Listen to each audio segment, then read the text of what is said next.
ਜਿਵੇਂ ਜਿਵੇਂ ਕੈਨੇਡਾ ਵਿੱਚ ਫੈਡਰਲ ਚੋਣਾਂ ਨਜ਼ਦੀਕ ਆ ਰਹੀਆਂ ਹਨ ਤਾਂ ਉਵੇਂ-ਉਵੇਂ ਸਿਆਸੀ ਪਾਰਟੀਆਂ ਵੱਲੋਂ ਵੋਟਰਾਂ ਨੂੰ ਲੁਭਾਉਣ ਲਈ ਤਰ੍ਹਾਂ-ਤਰ੍ਹਾਂ ਦੇ ਵਾਅਦੇ ਕੀਤੇ ਜਾ ਰਹੇ ਹਨ ਤੇ ਇਸੇ ਤਹਿਤ ਪ੍ਰਧਾਨ ਮੰਤਰੀ ਜਸਟਿਨ ਟਰੂਡੋ ਨੇ ਸਸਤੀ ਹਾਊਸਿੰਗ ਲਈ ਕਈ ਐਲਾਨ ਕੀਤੇ। ਉਹਨਾਂ ਕਿਹਾ ਹੈ ਕਿ ਅਸੀਂ ਕੈਨੇਡੀਅਨਸ ਲਈ ਸਸਤੇ ਘਰ ਉਪਲਬਧ ਕਰਵਾਉਣ ਲਈ ਵਚਨਬੱਧ ਹਾਂ। To begin with, we'll help you buy your first home sooner. And we'll do this by getting you to a down payment faster with a plan worth tens of thousands of dollars. We'll also launch a new rent-to-own program. At the same time, we'll crack down on predatory speculators competing with families trying to buy their first home. That means no more foreign wealth being parked in homes that people should be living in. We'll also make the process of buying a home more transparent, so no more blind bidding. And to top it off, we'll work with municipalities to get more homes built and renovated. Unlike other parties, we have a plan on housing that will actually help you. And today, I want to tell you about one of the ways we're going to make that a reality. This pandemic has been really hard on so many Canadians, on so many small businesses. But the truth of it is that for some businesses, it's been really good. Look no further than the financial institutions. Big banks and insurance companies have been doing very well over these past many months. This week, Canada's biggest banks are posting their latest massive profits of billions of dollars. Of course, one of the reasons banks have been doing so well is that the economy is doing well. And the economy is doing well because we invested in Canadians. We invested in small businesses. And above all, we invested in you. And for your part, you worked really hard. You tightened your belt. And because you did that, because you sacrificed, because you saved, big banks got a windfall. Brampton south ਤੋਂ MP Sonia Sidhu ਨੇ ਸਸਤੀ housing ਸੰਬੰਧੀ Trudeau ਸਰਕਾਰ ਵੱਲੋਂ ਕੀਤੇ ਗਏ ਐਲਾਨ ਦੀ ਪ੍ਰਸ਼ੰਸਾ ਕੀਤੀ ਹੈ। ਉਹਨਾਂ ਕਿਹਾ ਹੈ ਕਿ ਲਿਬਰਲ ਪਾਰਟੀ ਦਾ ਸੁਪਨਾ ਹੈ ਕਿ ਹਰ ਇੱਕ ਕੈਨੇਡੀਅਨ ਦੇ ਸਿਰ ਉੱਤੇ ਛੱਤ ਹੋਵੇ ਤੇ ਲੋਕਾਂ ਉੱਤੇ ਟੈਕਸ ਦਾ ਬੋਝ ਵੀ ਘੱਟ ਤੋਂ ਘੱਟ ਰਹੇ। ਸੋਨੀਆ ਸਿੱਧੂ ਨੇ ਇਸ ਮੌਕੇ ਸਰਕਾਰ ਦੇ ਪਲਾਨ ਨੂੰ ਵਿਸਥਾਰ ਨਾਲ ਦੱਸਿਆ। ਅੱਜ ਦੀ ਜਿਹੜੀ ਅਨਾਉਂਸਮੈਂਟ ਹੋਈ ਹੈ ਕੀ ਹੈ ਹਾਊਸਿੰਗ ਬਾਰੇ ਤੇ ਜਿਹੜੀ ਕੱਲ ਅਨਾਉਂਸਮੈਂਟ ਹੋਈ ਸੀ, ਜੇ ਦੋਨਾਂ ਅਨਾਉਂਸਮੈਂਟਾਂ ਨੂੰ ਇਕੱਠੇ ਕਰਕੇ ਦੇਖਿਆ ਜਾਏ ਤੇ ਇਹ ਬਹੁਤ ਹੀ ਵਧੀਆ ਅਨਾਉਂਸਮੈਂਟਸ ਹੈਗੀਆਂ ਹੋਮ ਬਾਇਰਸ ਵਾਸਤੇ। ਜਿਵੇਂ ਕਿ ਜਦੋਂ ਅਸੀਂ ਡੋਰ ਨੌਕਿੰਗ ਕਰਦੇ ਸੀ, ਕਨਵਰਸੇਸ਼ਨਸ ਵੀ ਹੋਈਆਂ ਕਮਿਊਨਿਟੀ ਨਾਲ ਤੇ ਇਹ ਜਿਹੜਾ ਇਸ਼ੂ ਬੜਾ ਉੱਭਰ ਕੇ ਆਇਆ ਸੀ। ਇਹਦੇ ਵਿੱਚ ਇਹ ਹੈਗਾ ਕਿ ਪਹਿਲੀ ਡਾਊਨ ਪੇਮੈਂਟ ਜਦੋਂ ਇਕੱਠੀ ਕਰਨ ਲਈ tax free first home saving account ਦੀ ਆਪਸ਼ਨ ਦਿੱਤੀ ਜਾਊਗੀ, ਜਿਸ ਨਾਲ ਫਸਟ ਟਾਈਮ ਹੋਮ ਬਾਇਰਸ ਨੂੰ $30,000 ਤੱਕ ਬਚਤ ਹੋ ਜਾਊਗੀ। ਹੋਮ ਬਾਇਰਸ ਟੈਕਸ ਕ੍ਰੈਡਿਟ ਨੂੰ 5,000 ਤੋਂ ਵਧਾ ਕੇ 10,000 ਕੀਤਾ ਜਾਵੇਗਾ। ਬਲਾਈਂਡ ਬਿਡਿੰਗ ਜਿਹੜੀ ਕਿ ਬਹੁਤ ਸੁਣਨ 'ਚ ਆਇਆ ਸੀਗਾ, ਉਹਨੂੰ ਬੈਨ ਕੀਤਾ ਜਾਊਗਾ। ਪੂਰਾ ਪ੍ਰੋਸੈਸ ਮੋਰ ਓਪਨ, ਫੇਅਰ ਤੇ ਟਰਾਂਸਪੇਰੈਂਟ ਜਿਹੜਾ ਹੋਏਗਾ। Canadian mortgage and housing corporation mortgage insurance ਨੂੰ 25% ਤੱਕ ਘਟਾਇਆ ਜਾਊਗਾ, ਜਿਸ ਨਾਲ ਮੋਰ ਦੈਨ $6,000 ਦੀ ਬਚਤ ਹੋਊਗੀ within a year. In next 4 years 1.4 million homes ਜਿਹੜੇ ਆ ਬਿਲਡ, ਪ੍ਰਜ਼ਰਵ ਔਰ ਰਿਪੇਅਰ ਕੀਤੇ ਜਾਣਗੇ। ਬੈਂਕਾਂ ਤੇ ਇੰਸ਼ੋਰੈਂਸ ਕੰਪਨੀਆਂ ਦਾ ਇਨਕਮ ਟੈਕਸ ਜਿਹੜਾ ਹੈਗਾ 3% ਵਧਾ ਕੇ 18% ਕੀਤਾ ਜਾਵੇਗਾ ਤੇ ਕੈਨੇਡਾ ਰਿਕਵਰੀ ਡਿਵੀਡੈਂਡ ਜਿਹੜਾ ਲਾਗੂ ਕੀਤਾ ਜਾਊਗਾ, ਜਿਸ ਨਾਲ ਹਰ ਸਾਲ $2.5 ਬਿਲੀਅਨ ਜਨਰੇਟ ਹੋਏਗਾ, ਜੋ ਕਿ ਮਿਡਲ ਕਲਾਸ ਦੀ ਹੋਮ ਓਨਰਸ਼ਿਪ ਨੂੰ ਸਪੋਰਟ ਕਰਨ ਲਈ ਵਰਤਿਆ ਜਾਏਗਾ। ਫੈਡਰਲ ਚੋਣਾਂ ਲਈ ਸਾਰੀਆਂ ਪਾਰਟੀਆਂ ਨੇ ਹਾਊਸਿੰਗ ਦੇ ਮੁੱਦੇ ਉੱਤੇ ਵੀ ਲੋਕਾਂ ਨੂੰ ਲੁਭਾਉਣ ਲਈ ਕਈ ਤਰ੍ਹਾਂ ਦੇ ਪਲਾਨ ਬਣਾਏ ਨੇ। ਜੇਕਰ ਲਿਬਰਲ ਪਾਰਟੀ ਦੀ ਗੱਲ ਕਰੀਏ ਤਾਂ ਉਹਨਾਂ ਵੱਲੋਂ ਬਣਾਏ ਗਏ ਪਲਾਨ ਦੀ NDP ਪਾਰਟੀ ਤੇ ਕੰਜ਼ਰਵੇਟਿਵ ਪਾਰਟੀ ਵੱਲੋਂ ਕਾਫੀ ਆਲੋਚਨਾ ਕੀਤੀ ਜਾ ਰਹੀ ਹੈ। ਇਸ ਮੌਕੇ ਜਿੱਥੇ ਲਿਬਰਲ ਪਾਰਟੀ ਆਪਣੀ ਨੀਤੀ ਨੂੰ ਬਿਹਤਰ ਦੱਸ ਰਹੀ ਹੈ ਤਾਂ ਉੱਥੇ ਹੀ ਦੂਜੀਆਂ ਪਾਰਟੀਆਂ ਨੇ ਲਿਬਰਲਸ ਨੂੰ ਝੂਠਾ ਦੱਸਿਆ। But let's not pretend we've come to this conversation lately. We've obviously implemented the National Housing Strategy a number of years ago to tackle the affordable housing crisis, to make sure that those people who can't afford a place at market rentals can still have a roof over their head and a safe place to call home. We've also taken steps in the past few years around the mortgage stress test, and we've recently introduced a tax on foreign non-resident buyers to help curb demand on unproductive real estate. Today's announcement, though, is a whole new ballgame. to build 1.4 million units that are actually going to be used to put Canadians in homes, to add new benefits that allow first-time home buyers to actually enter the market in a more affordable way, and to go further on measures that are going to help curb unproductive demand is the kind of thing that's going to leave more people in a position where they can actually enter the home market and the community that they come from and potentially not have to commute 2 hours to get to work. Well, I think, Evan, what this is, Mr. Fraser's pretty much admitted that the Liberals' national housing strategy has been a complete failure. They are doubling down on the first-time homebuyers credit, which didn't work. It was a complete failure. And you're doubling down on a program that didn't work in the first place. They've had 6 years to try to address the affordable housing crisis, but we've obviously seen that there hasn't been any results in that, and this program doesn't offer anything new. And in fact, they're picking winners and losers with the tax-free program that if you're under 40, you will qualify. If you're over 40, you don't. This isn't about how much money you've spent. This should be about how many homes you've built and if you've addressed this crisis. And clearly the Liberals have not. Yeah, we've been in a housing crisis for the full 6 years that the Trudeau government has been in power. And now we're starting to hear announcements. And really, what we need to do is we need to get people in homes. We have people that are either being rent-evicted from their homes, that can no longer afford their rents, and we can't get young people and families into housing. So we really need to start acting now. It's interesting that, over the past 6 years, we've heard many promises, but we really need to get some housing built. So the NDP is looking at a realistic plan, which was 500,000 units of housing over the next 10 years. We have partners that we can work with in the community. It's working here in my riding in Port Moody, Coquitlam, where we've been able to partner with not-for-profits and developers to get housing on the ground right now. So that's what we're working on with the NDP, and we're ready to do it now. Health care ਦਾ ਮੁੱਦਾ ਵੀ ਇਹਨਾਂ ਚੋਣਾਂ ਵਿੱਚ ਕਾਫੀ ਵਿਚਾਰਿਆ ਜਾ ਰਿਹਾ ਹੈ। ਇੱਥੋਂ ਤੱਕ ਕਿ ਇਸ ਮੁੱਦੇ ਨੂੰ ਲੈ ਕੇ ਟਵਿੱਟਰ ਉੱਤੇ ਸਿਆਸੀ ਪਾਰਟੀਆਂ ਵਿੱਚ ਬਹਿਸ ਛਿੜੀ ਹੋਈ ਹੈ।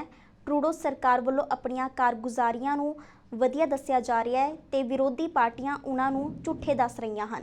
ਹੈਲਥ ਕੇਅਰ ਵਿੱਚ ਕਿਹੜੇ ਸੁਧਾਰਾਂ ਦੀ ਜ਼ਰੂਰਤ ਹੈ, ਇਸ ਸੰਬੰਧੀ CMA ਦੀ ਆਗੂ ਡਾਕਟਰ ਕੈਥਰੀਨ ਸਮਾਰਟ ਨੇ ਆਪਣੇ ਵਿਚਾਰ ਸਾਂਝੇ ਕੀਤੇ ਹਨ। I think we really strongly believe at the CMA that insured services should be available through public funding and available to all Canadians in an equal way. There's a lot of opportunity to innovate within the systems we have by adopting best practices. And we believe strongly that's a better way to go than entertaining privatization, which has the risk of only worsening structural health inequalities. I think there's no question there's a lot of challenges with what we perceive to be universal health care. I think we have more of a universal illness system than we have a universal health system. And it's absolutely true that many aspects of care that people need to be healthy are not publicly funded.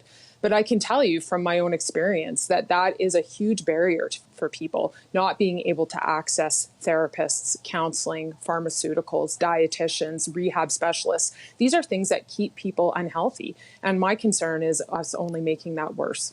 I think what we want to see is several things. We have the immediate emergency of the COVID pandemic that we are not through yet. We're entering a fourth wave, and we've seen varying responses across the country because there's a lack of a coordinated federal response to this emergency that's putting Canadians at risk. So that needs strong leadership.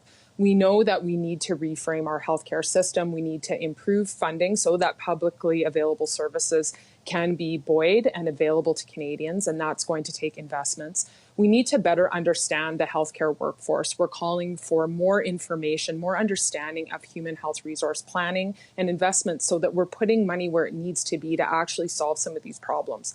We are recognizing that we need more flexibility. One of the positives from the pandemic has been virtual care. Well, what about expanding the way physicians can work so that we can be licensed to practice in more than one province or territory so that we can respond to different needs across the country and also offer virtual services? And then underpinning all that, we're calling for reconciliation and racism to be addressed in our healthcare system because, again, they create ongoing structural barriers that worsen and marginalize patients. Afghanistan ਵਿੱਚ ਫਸੇ Canadians ਨੂੰ ਬਾਹਰ ਕੱਢਣ ਲਈ ਸਰਕਾਰ ਵੱਲੋਂ ਲਗਾਤਾਰ ਉਪਰਾਲੇ ਕੀਤੇ ਜਾ ਰਹੇ ਹਨ। ਰੱਖਿਆ ਮੰਤਰੀ ਸਰਦਾਰ ਹਰਜੀਤ ਸਿੰਘ ਸੱਜਣ ਨੇ ਇਸ ਸੰਬੰਧੀ ਤਾਜ਼ਾ ਜਾਣਕਾਰੀ ਸਾਂਝੀ ਕੀਤੀ ਹੈ। ਉਹਨਾਂ ਕਿਹਾ ਹੈ ਕਿ ਕੈਨੇਡਾ ਆਰਮਡ ਫੋਰਸਸ ਵੱਲੋਂ ਕਾਬੂਲ ਏਅਰਪੋਰਟ ਦੇ ਅੰਦਰ ਵੀ ਤੇ ਬਾਹਰ ਵੀ ਸਖਤ ਸੁਰੱਖਿਆ ਦੇ ਇੰਤਜ਼ਾਮ ਕੀਤੇ ਹੋਏ ਹਨ। ਜਿੱਥੇ ਕਿ ਲਗਾਤਾਰ ਲੋਕਾਂ ਨੂੰ ਬਚਾਉਣ ਲਈ ਯਤਨ ਜਾਰੀ ਹਨ। Today, I want to provide an update on the situation in Afghanistan and what Canada continues to do to bring Canadians and vulnerable Afghans to safety. Canada is part of a 13-nation air bridge out of Kabul, and we are working with our allies to evacuate as many of our citizens and vulnerable Afghans as possible. We continue to work together to keep our planes constantly flying in and out of Hamid Karzai International Airport. And since my last update on Sunday, I can report that the Canadian Armed Forces have flown 3 additional flights carrying hundreds of passengers to safety, many of them women and young children. On August 22nd, the Royal Canadian Air Force evacuation flight transported 436 Canadian citizens and Afghan nationals out of Kabul. Hundreds of those passengers have already landed in Canada. And on August 23rd, another RCAF evacuation flight left Kabul with over 500 people on board, bringing them to safety and to a new life. And just yesterday, an RCAF flight transported 530 people out of Afghanistan. We've been working with our colleagues at Immigration, Refugees and Citizenship Canada and Global Affairs Canada since early August. And since then, we have evacuated about 2,700 people from Afghanistan. The vast majority of these people are coming to Canada, and this includes many Afghan interpreters and locally engaged staff who worked with our troops. They had our backs, and now we have theirs. We have been working with our veterans groups who have connected us to their former Afghan staff. These groups have made a crucial difference on the ground and saved many lives. Canada's Special Forces operators continue to work tirelessly inside and outside the confines of the airport to bring as many Canadian citizens, permanent residents, eligible Afghan nationals as possible to the airport for evacuation. Canada the federal minister Maryam ਮੌਨਸੇਫ ਵੱਲੋਂ ਅਫਗਾਨਿਸਤਾਨ ਦੇ ਮਾੜੇ ਹੋਏ ਹਾਲਾਤਾਂ ਤੋਂ ਬਾਅਦ ਤਾਲਿਬਾਨ ਨੂੰ ਇੱਕ ਭਾਵੁਕ ਅਪੀਲ ਕਰਦਿਆਂ ਉਹਨਾਂ ਨੂੰ ਭਰਾ ਕਿਹਾ ਗਿਆ ਸੀ, ਜਿਸ ਕਾਰਨ ਉਹਨਾਂ ਦੀ ਕਾਫੀ ਆਲੋਚਨਾ ਹੋ ਰਹੀ ਹੈ। ਦਰਅਸਲ ਮਰੀਅਮ ਨੇ ਤਾਲਿਬਾਨੀਆਂ ਨੂੰ ਇਹ ਬੇਨਤੀ ਕੀਤੀ ਸੀ ਕਿ ਕਿਸੇ ਵੀ ਵਿਅਕਤੀ ਉੱਤੇ ਜ਼ੁਲਮ ਨਾ ਕੀਤਾ ਜਾਵੇ ਤੇ ਜੋ ਅਫਗਾਨ ਛੱਡਣਾ ਚਾਹੁੰਦੇ ਹਨ ਉਹਨਾਂ ਨੂੰ ਰਸਤਾ ਦਿੱਤਾ ਜਾਵੇ। Here in Canada, we'll continue to welcome our new Afghan neighbors into our communities, as we always have. We recognize that those who are getting off those flights carry a certain kind of survivor's guilt, as they have had to watch many waiting for a seat on these planes as they've said goodbye. They'll need our support. They'll need the same humanity and kindness that Canadians show every time one of their neighbors is in trouble. They will help be part of Canada's story, and I know that Canada will continue to be there to help Afghans write the next chapter of their story. In your statement, you referred to the Taliban as our brothers. Can you clarify your remarks? Is this an indication of the government positioning softening on the Taliban? Hardly. The Taliban are a terrorist group, and yet they claim to be Muslims. We're calling on them to immediately allow for the safe passage of any individual who is in Afghanistan out of the country. We are calling on them to immediately cease the violence, the femicide, the genocide, the rapes, the lootings, and to return immediately to the peace negotiation table in an inclusive and meaningful way. If they will ever be recognized as a legitimate party, this is the starting point. The reference to brothers is a cultural reference, of course, but let me be very clear. We do not support the Taliban. We are horrified that the hard-won gains of the past 20 years are at stake like this and being eroded like this. We are horrified that our women and men in uniform had to move forward with a difficult operation that was only made more difficult by their actions, and deeply disappointed that their threats of ongoing violence have led to the international community, particularly the Americans, saying we're going to leave on the 31st due to these threats of violence.